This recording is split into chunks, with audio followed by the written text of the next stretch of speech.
ایک ضعیف شخص جس کے 5 بیٹے تھے، اس نے اپنی ساری دولت بیٹوں میں تقسیم کر دی۔ اس نے سوچا اب مجھے روپے پیسے کی کیا ضرورت ہے، بقیہ دن اپنے بچوں کے ہاں گزاروں گا۔ پہلے وہ اپنے بڑے بیٹے کے گھر گیا اور اس کے پاس رہنے لگا۔ ابتدائی ایام میں تو بڑے بیٹے نے اس کی بہت خدمت کی اور آؤ بھگت کی اور کہا آپ کا خیال رکھنا تو میرا فرض ہے، مگر تھوڑے دنوں بعد ہی اپنے باپ سے بیزار ہو گیا۔ اب وہ اس کا ادب بھی نہ کرتا تھا بلکہ کبھی کبھی اپنے والد کو ڈانٹ دیتا تھا۔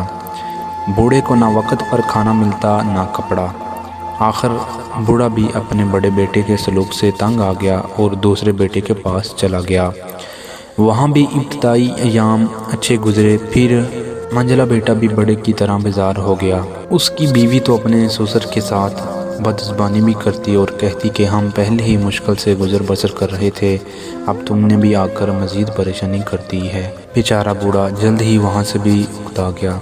پھر منچلے بیٹے کے پاس گیا، مگر اس کے سلوک سے بھی پریشان ہو کر وہ سب سے چھوٹے اور لاڈلے بیٹے کے پاس جا پہنچا اور وہاں سے بھی تنگ ہو کر نکلا۔ بیچارے کو کہیں چین نہ ملا۔ سارے بیٹے اپنے والد کو ساتھ رکھنے سے بچنا چاہتے تھے۔ کوئی کہتا میرے اتنے بچے ہیں تم کو کیسے رکھ سکتا ہوں، کوئی کہتا میرا گھر چھوٹا ہے تو کوئی کہتا میں خود بہت غریب ہوں۔ والد 5 بیٹوں کی خوشامد کرتا۔ اس نے رو رو کر کہا کہ میں تمہارا باپ ہوں، میرے بڑھاپے کمزوری پہ ترس کھاؤ، مگر کوئی بھی پرواہ نہ کرتا۔ ایک مرتبہ 5 بیٹے اکٹھے ہوئے اور سب نے مل کر فیصلہ کر لیا کہ والد کو کسی اسکول میں بھیج دیا جائے۔ وہ روزانہ صبح کو جائے اور شام کو آئے، تھوڑی روٹی اسے دے دی جائے۔ والد نے سنا تو بڑی عاجزی کے ساتھ بیٹوں سے کہنے لگا مجھے پڑھنا تو آتا نہیں، میں بوڑھا ہوں، میری آنکھیں کمزور ہو گئی ہیں، مجھے اچھی طرح دکھائی بھی نہیں دیتا، اب میں اسکول جا کر کیا کروں گا؟ مجھے کہیں رہنے کو تھوڑی سی جگہ اور ایک ٹکڑا روٹی دے دیا کرو، میں پڑھا رہوں گا۔ مگر ظالم بیٹوں نے والد کی ایک نہ سنی، گاؤں سے دور ایک اسکول میں زبردستی بھیج دیا۔ والد روتا ہوا چلا جا رہا تھا، راستے میں ایک ضعیف امیر آدمی کا گھوڑا وہاں سے گزرا تو اس نے گھوڑے سے اتر کر پوچھا کہاں جا رہے ہو؟ اسکول جا رہا ہوں، ضعیف العمر اور مظلوم والد نے جواب دیا۔ میاں اس عمر میں اسکول جاؤ گے؟ یہ تو تمہارے گھر میں آرام سے بیٹھنے کے دن ہیں۔ مظلوم والد نے اپنی پوری کہانی سنائی تو امیر آدمی نے کہا بڑے میاں اسکول جانے کا خیال تو بیکار ہے، مگر تم غم نہ کھاؤ، میں تمہاری مدد کروں گا۔ یہ کہہ کر اس نے اپنی جیب سے ایک تھیلی نکال دی اور اس میں کوئی چیز بھر دی، پھر تھیلی کو ایک لکڑی کے صندوق میں رکھ کر صندوق کو اچھی طرح بند کر دیا۔ صندوق اس کو دیتے ہوئے اس کے کان میں کچھ کہا۔ ضعیف العمر والد صندوق لے کر خوشی خوشی گاؤں واپس پہنچا۔ بیٹوں نے جو دیکھا کہ والد ایک صندوق بغل میں دبائے چلا آ رہا ہے تو سمجھ گئے کہ اس میں ضرور کچھ دولت ہے۔ انہوں نے اپنے والد سے یہ نہ پوچھا کہ تم اسکول کیوں نہیں گئے، بلکہ سب خاطر تواضع میں لگ گئے۔ ہر ایک اسے اپنے گھر چلنے کو کہتا، مگر انہوں نے والد کو خوب کھانا کھلایا۔ کھانا کھانے کے بعد بوڑھے نے کہا میرے بچوں، اپنی جوانی میں نے کچھ دولت جمع کر کے جنگل میں دفن کر دی تھی، مجھے اس کا خیال بھی نہیں رہا، آج جو ادھر سے گزرا تو یاد آیا۔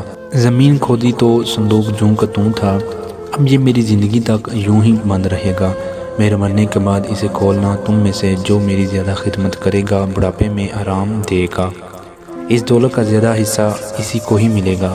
یہ سن کر 5 بیٹے آپس میں لڑنے لگے کہ ابا کو میں اپنے پاس رکھوں گا۔ اب بوڑھا جس بیٹے کے پاس بھی جاتا اس کی خوب آؤ بھگت ہوتی، سب اس کے کھانے کپڑے آرام کا خیال رکھتے۔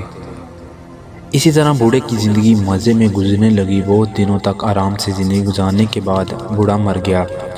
5 بیٹوں نے مل کر بڑے شان سے اس کو دفن کیا، شاندار فاتحہ کرائی، غریبوں کو خیرات دی، پھر سارے کاموں سے فارغ ہونے کے بعد صندوق کھولنے لگے، مگر صندوق کھولنے سے پہلے ہی 5 بھائیوں میں بحث ہونے لگی۔ ہر ایک کہتا میں نے ابا کی زیادہ خدمت کی ہے اس لیے بڑا حصہ مجھے ملنا چاہیے۔